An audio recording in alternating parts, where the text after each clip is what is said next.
Hey VC, this is Jack. Welcome to Vinyl Martini. We're going to do a thread today that was started by my good friend Rob Walker. Not just my friend, he's a friend to all of us in the VC. He inspired me to start a channel along with a couple of other guys, but within a couple of my videos, I got a comment from Rob really encouraging. What a great guy, great channel. And the thread is show illustrated album covers. So 10, I'm going to show a few. Maybe I'll just start off by just reaching up for this album here by one of my favorite artists who illustrates one of my favorite bands, the Drive-By Truckers. The artist is Wes Freed. This is a beautiful cover, beautiful painting. It has vultures, these dark vultures, monkeys. Inside cover. He was a good friend of the band. I think during their second year of touring, they were playing in Baltimore. And Wes was at the show, and he invited them back to his house in rural Maryland to stay the night rather than sleeping in the van. And he has not done every Drive-By Truckers cover, but he has done the vast majority of them, and they're always a delight to see. They just grab your eye right away, and fortunately the music lives up to the cover art. Next up, I'm going to show this one from my buddy Brian, Embryonic Robot. This is Leonard Cohen, New Skin for the Old Ceremony. It was released in 1974. That's correct. This is a painting, a drawing that was used to illustrate alchemy texts in the 1500s, the 1700s. And most recently, it was used in the book Psychology and Alchemy by C.G. Jung in 1953. Not only is it great cover art here, fantastic record. If you don't have a Leonard Cohen record and you want to start off somewhere, this would be a great place to start. Is This What You Want? It's on at Chelsea Hotel No. 2. Lover, Lover, Lover is on here. There Is a War. Every song is a killer. Leonard Cohen from 1974. Next, it's Fleetwood Mac album cover. Very, very whimsical. This is from the album Kiln House.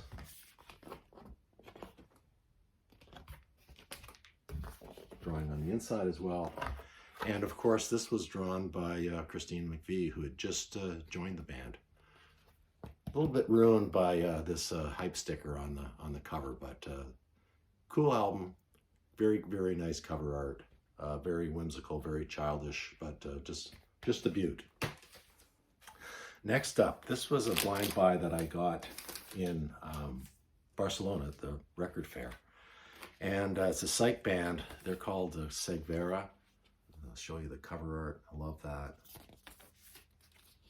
Continues on the back.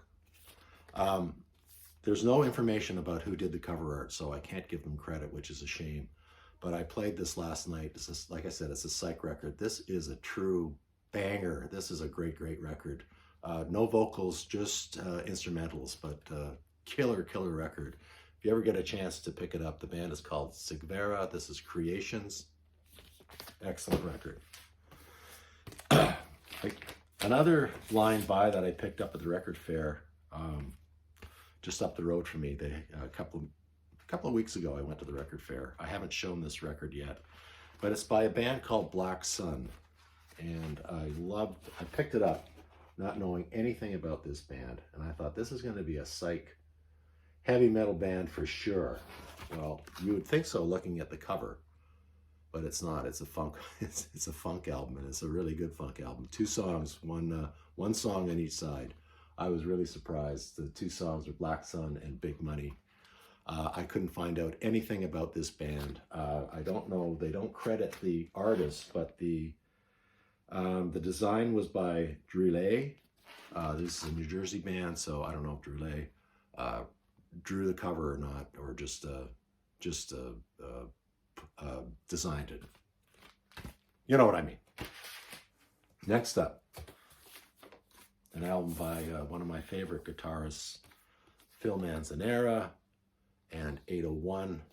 This is cover art by Philip Castle. Philip Castle is a very famous artist. Love that cover art at the back. Great record, Phil Manzanera. And the album is called, what is the album called? Listen Now. Next is, again, no information on who the artist was, but this is Todd Rundgren's A Wizard, A True Star. Fantastic, whimsical cover, just beautiful. Great little record as well. Todd Rundgren takes a little bit of getting used to, but once you get into him, you can really appreciate his musical abilities, and he's a great producer as well. Produced many, many records. Next up, Pete Sinfield, I think ex of King Crimson. And this is his album called Still. It's I think he released this in 1972. Cover art by, he does credit, we do get some credit. It's a cover painting. It's called The Big Friend by Sulamith Wolfing, used by permission of the artist. Very cool dragon art there. Pete Sinfield, and a good record as well. Next up is, just love this cover art. I love the band as well. Mike from MGK Boston is a fan of the Mark Allman Band. Just look at that cover. Like a bird-like creature. Fantastic. Good record as well. They're kind of a jazz rock outfit. John Mark and Johnny Allman. Not to be confused with Mark Allman, the singer. Next up is a David Bowie cover. And this was the original Mercury release. The Man Who Sold the World. He hated this cover art. And the artist is, sorry for that, Michael J. Weller. Little illustration on the back, Oh by Jingo. In England, of course, they had a different cover on their release. That's the photograph of him wearing a blue dress. Basically, the Spiders from Mars backing him up on this record. Really dark, really good record. The Man Who Sold the World.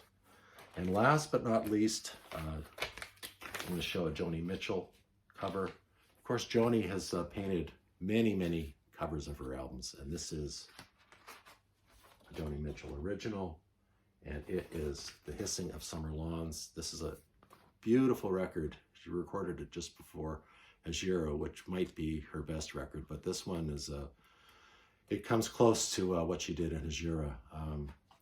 Again, fantastic cover. So there you go. There's my 11, 12 records.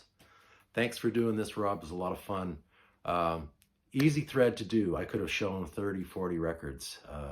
So if you're looking for some content, why don't you throw your hat in the ring. So thanks, Rob, and I'll see you guys later. Cheers.